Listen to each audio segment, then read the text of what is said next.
Sa kabanatang ito, ipinasilip sa atin ng kwento ang apat na iba't ibang tagpo na nagaganap sa Succession Contest. Makikita natin ng mga hunters at sila Kurapika, Melody, Basho, at ang ikaapat na prinsipeng si Chirnik. Ano nga ba ang mga suliraning kinakaharap nila ngayon? At paano nila ito sinusolusyonan? Unang ipinasilip sa atin ay si Teta na nakaupo pa rin sa kanyang silid. Wala na ang marka nito sa mukha, pero patuloy pa ding iniisip ang pagkabigo niya sa kanyang layuning paslangin ng ikaapat na prinsipe. Sinabi ni Salkov sa babae na sinubukan niyang imbestigahan ang silid ni Chirnik sa pamamagitan ng luminol upang makita kung may bakas na mga dugo dito, kagaya ng sinasabi ni Teta. Subalit ni isang patak ng dugo, walang nakita si Salkov. Kinonsidera ni Teta ang posibilidad na ilusyon ng kanyang mga nakita, pero hindi niya mawari kung alin sa mga ito ang totoo at alin ang hindi. Kaya sinabi ng babae na kailangang maging maingat na siya sa susunod niyang aksyon. Nangyayari ang eksenang ito ng linggo ng gabi. Ito ang ikawalong araw ng paglalakbay. Matapos ito, lumipat ang eksena kinabukasan o ang ikasiyam na araw ng kanilang paglalayag. Ipinakita si Melody habang nasa pangangalaga ng Justice Bureau sa Tier 2. Kasama ng babaeng hunter ang investigador na si Kaiser. Ipinaalam nito na nag-iwan ng suicide note ang kapwa guardian ni Melody na si Kinney, kung saan sinasabi nito na mag-isa lamang siya sa paggawa ng plano para patakasin ang kambal na prinsesa ng Kaki na si Kacho at Fugetsu. Kung ating babalikan ng chapter 383, makikita natin ang pagtapos ni Kinney sa sarili niyang buhay matapos tulungan ng kambal na prinsesa. Ginawa ito ni Kinney sapagkat mayroong taong kailangang masisi o mapagbuntungan ng galit ng imperyo ng Kakin sa oras na malaman ng mga ito na nakatakas na sila Kacho at Fugetsu. Kung hindi nagpakamatay si Kinney at hindi siya nag-iwan ng lihim na nag-aako sa kasalanang nagawa, siguradong madadamay ang Hunter Association sa kanilang kasalanan. Sinabi ni Kaiser kay Melody na mayroong mga prinsipe na sobrang nagiliw at humanga sa ginawang pagtatanghal ng babaeng gwardya. Kaya iniimbitahan ng mga ito sa kanilang mga silid si Melody. Habang nagtatanong si Kaiser, napagtanto ng babaeng hunter na nasa loob lamang siya ng Justice Bureau sapagkat gusto siyang protektahan ni Kaiser mula sa mga mapapanganib na prinsipe. Sa chapter 381, inilahad ni Kaiser ang kagustuhan niyang tulungan si Melody sa pagprotekta sa kambal na prinsesa. Ginagawa niya daw ito matapos mabigahan sa musikang nililikha ni Melody. Pero, gamit ang matalas na pandinig ng hunter, napakinggan ni Melody ang pagtibok ng puso ni Kaiser. Kakaiba ito at hindi tugma sa emosyong ginagamit ng investigador. Kaya naisip ng hunter na maaaring may nagmamanipula kay Kaiser. Tinanong ni Melody kung kamusta ang kambal. Sumagot ang investigador sa pagkasabi na sa ngayon ay nanghihingi pa rin sila ng impormasyon mula kanila Kacho at Fugetsu. Sinasabi ng mga ito na pinawersa sila ni Kinney na tumakas gamit ang lifeboat. Base sa pagtatanong ni Melody, makikita natin na hindi niya pa alam na patay na si Kacho sa mga puntong ito. Sinabi ni Kaiser na wala siyang maipakitang ebidensya na sumusuporta sa sinasabi ng kambal na pinilit lamang sila ni Kinney na tumakas. Kaya, ipagpapatuloy lamang niya ang pagtatanong sa kambal. Nagpasalamat si Melody kay Kaiser sa kanyang isipan. Ang pagpapasalamat na ito ay maaaring dulot ng pagtatanto ni Melody na tinutulungan sila ni Kaiser na malayo sa kapahamakan habang nasa pangangalaga sila ng Justice Bureau. Lumipat ang eksena sa silid ng ikasiyam na prinsipe ng Kaki na si Hulkenberg. Makikita natin sa loob ng silid ang isa sa mga guardian ng prinsipe na si Sumidori. Nakahiga ang katawan nito sa ibabaw ng lamesa at may nakakonektang mga aparato sa kanyang ulo.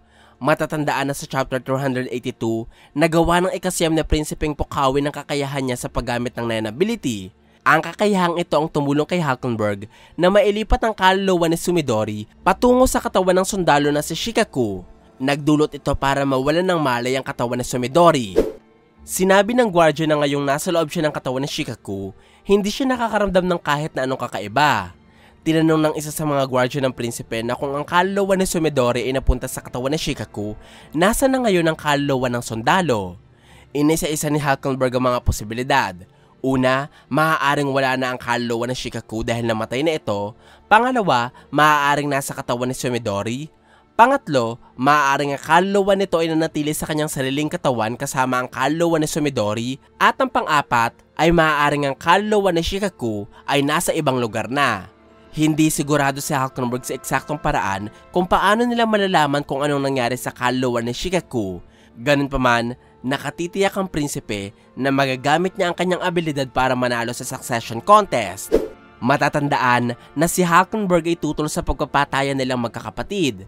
Ngunit, noong sinubukan niya itong pigilan sa pamamagitan ng pagpaslang sa kanyang ama at pagpapatiwakal, nabigo ang prinsipe sa kanyang plano, kaya napagdesisyonan niyang manalo sa succession contest para mabago niya ang nakaugaliang paniniwala ng kanilang pamilya kapag naging hari na siya.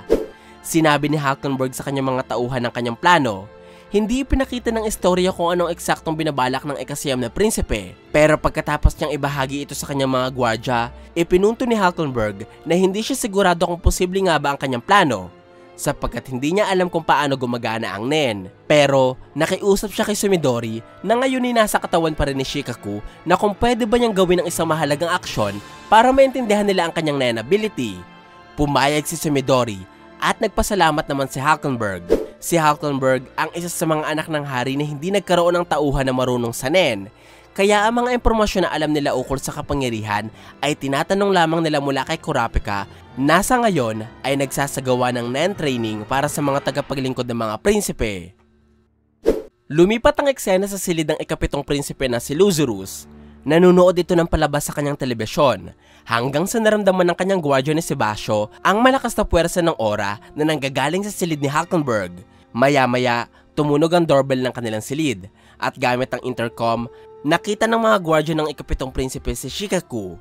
Tinanong nila ang sundalo sa pakay nito. Ngunit, bigla itong sumigaw at sinabing mabuhay ang kanyang kamahalan na si Prince Benjamin. Pagkatapos ay itinutok ang kanyang baril sa ulo at pinatay ang kanyang sarili. Malaki ang posibilidad na iniisip nila Halkenberg na kapag nagpakamatay si Sumidori sa katawan ni Shikaku, mamamatay ang sundalo at babalik si Sumidori sa katawan ng kanyang pinanggalingan. Nabigla ang mga gwardya ng ikapitong prinsipe. Napaupo ang isa sa mga gwardya ni si Rice. Napasilip naman sila Basho mula sa loob ng kwarto at ang ibang mga gwardya mula sa mga silid ng iba pang prinsipe ay nagtungo sa pasilyo upang tingnan ang pangyayari. Tumigil na ang malakas na orang nararamdaman kanina at ibinalita ni Balsamilko kay Benjamin ang pagpapakamatay ng isa sa kanilang mga sundalong si Shikaku. Sinabi nila Benjamin at Balsamilko na si Halkenberg na ngayon ang pinakamalaking banta sa kompetisyon. Pinadala nila Benjamin si Shikaku sa silid ni Halkenberg upang matyagan ito at patayin kapag nagkaroon sila ng pagkakataon. Subalit sa hindi inaasahang pangyayari, si Shikaku pa ang napatay nila Halkenberg kahit kakalabas pa lamang ng Nen ability ng prinsipe. Bumalik ang kabanata sa silid ni Halkenberg. Dito, makikita ang nakagapos sa Sumidori at sa harapan niya, nakaupo si Halkenberg. Tinanong ng prinsipe ang gwardya kung ano ang nakatalagang post at kung ano ang service number nito. Sa tingin ko, hindi ang kaluluwa ng gwardya ni Halkenberg ang nasa loob ng katawan ni Sumidori. Ang sa palagay kong gumagamit ng katawan ay walang iba kundi ang kaluluwa ng gwardya ng ikapitong prinsipe na si Rice. Matatandaan na ang matinding aura na naramdaman nila Basho ay ang kaparehong aura na ginamit nila Halkenberg noong inilabas niya ang kanyang Nen ability para ilipat ang kaluluwa ni Sumidori sa katawan ni Shikaku. Sigurado ako na inutusan ng prinsipe si Sumidori na nasa katawan ni Shikaku na pindutin ang doorbell. Hintay yung may sumagot na gwardya si intercom at sumigaw para sa hanyasin si Halkenberg na nooy nakaabang na para pakawalan ng palaso sa pwesto kung saan nakatayo ang mga taong sumasagot ng intercom. Dahil ang Nen ability ni Halkenberg ay hindi kayang pigilan o kayang tumugos sa kahit na anong harang, lumagpas ang palaso mula sa pader ng room 1009 patungo kay Rice na nasa room 1007. Ito ang dahilan kung bakit natumba si Rice sa kanyang pwesto. Hindi ito dahil sa pagkagulat, bagkus dulot ito ng pagtama ng Nen ability ni Halkenberg. Ito rin ang dahilan kung bakit noong nagising na ang katawan ni Sumidori, parang gulat na gulat siyang makita ang ikasiyam na prinsipe. Nagpapakita ito na hindi ang kaluluwa ni Sumidori ang nasa kanyang katawan. Bagkus, si Rice ito na nalipat sa katawan ng gwardya. Posible na ginawa nila ito para maglagay ng mga espiya sa silid ng mga kalaban nilang prinsipe. O di kaya ay para mas mapag-aralan nila ang Nen ability at magamit nila ito kontra mismo sa mga prinsipe. Lumipat ang eksena sa silid ng ika-14 na prinsesa na si Wobble. Nasa loob ng silid ang tagapagsilbi ng ibang mga prinsipe sapagkat sumama sila sa Nen training na isinasagawa ni Kurapika.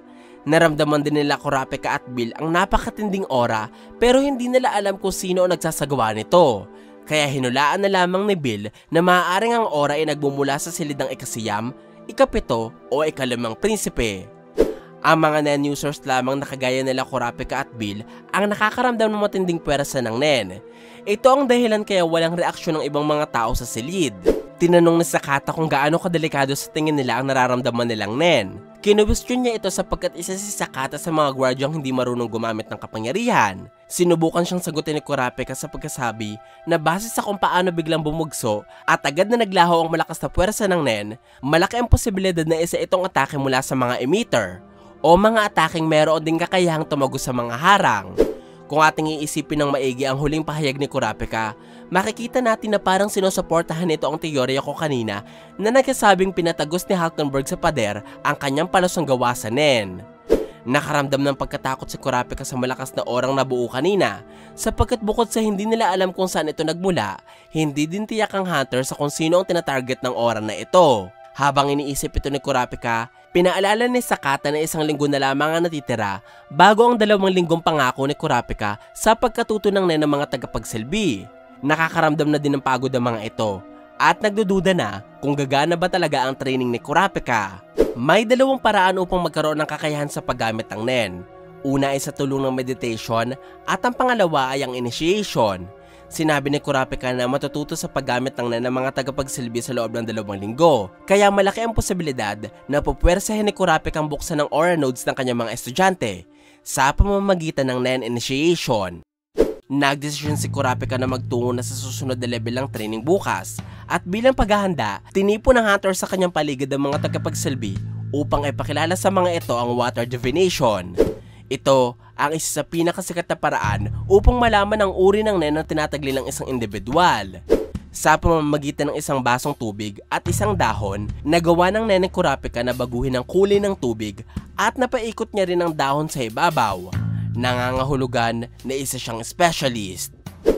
Si Kurapika ay natural na isang conjurer, ngunit kapag ginagamit niya ang kanyang mga pulang mata na nagtatago sa kanyang contact lens, nagagawa ni Kurapika na pumasok sa estado ng Emperor Time at nagiging isang specialist. Humanga ang mga estudyante ni Kurapika, kaya pinaliwanag ng hunter na magagawa din nila ito kung nakakagamit na sila ng sapat na Nen.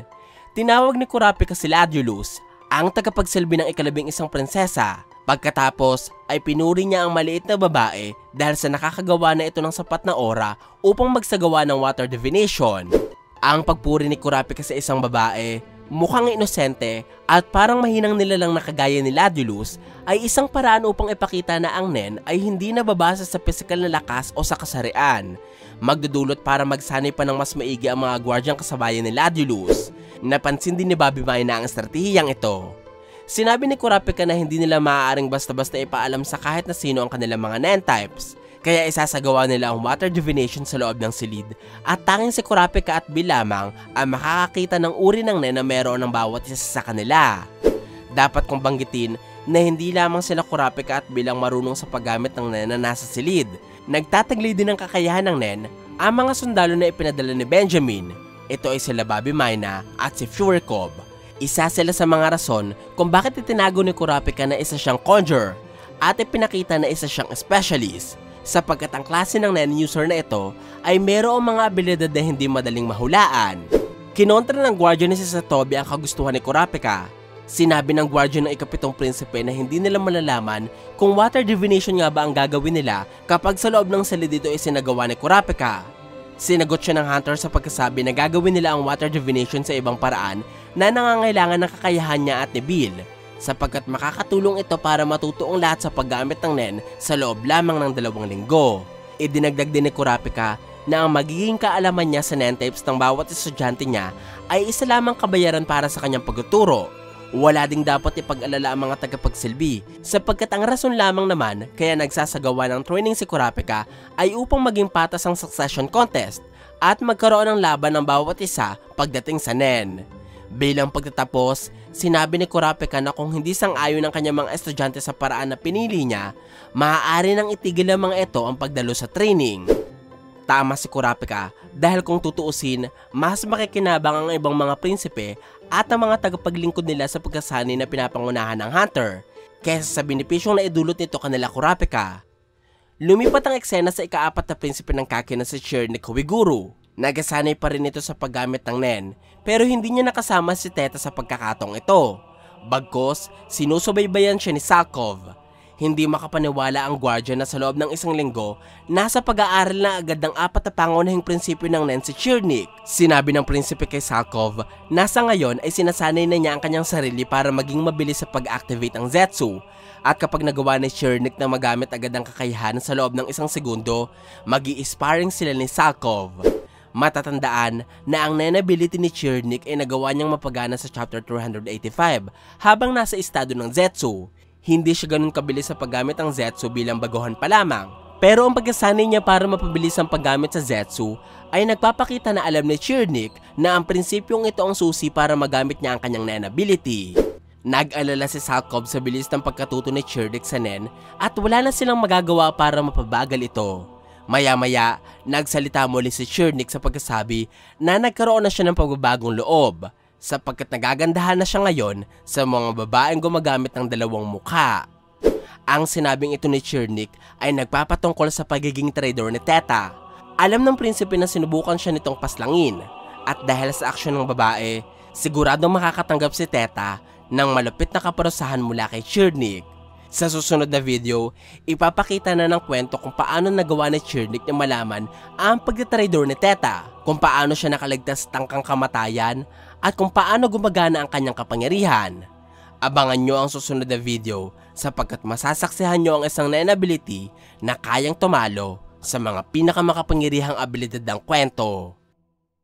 Shoutout muna kanila, John Alexis Magante, Larivert Rivera, Jonalyn Gonzalez Robol, pati na rin kanila Chris Rabotazo, Mark Louie Razo, Lizelle G.